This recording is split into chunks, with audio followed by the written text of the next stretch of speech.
Mutta nyt täytyy muistaa, että Putiniin kannattaa harvemmin luottaa.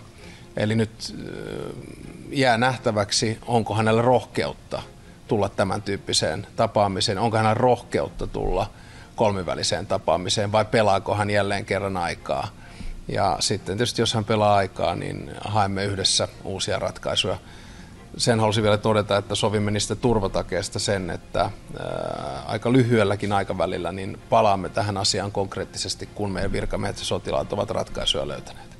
Seuraava vaihe on bilateraalitapaaminen.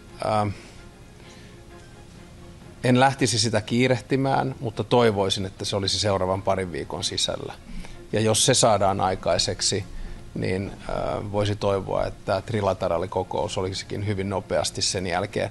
Mutta jälleen kerran se ehkä asia, joka tuo sellaisen pienen skeptisyyden tähän, on Putinin sitoutuminen tähän prosessiin.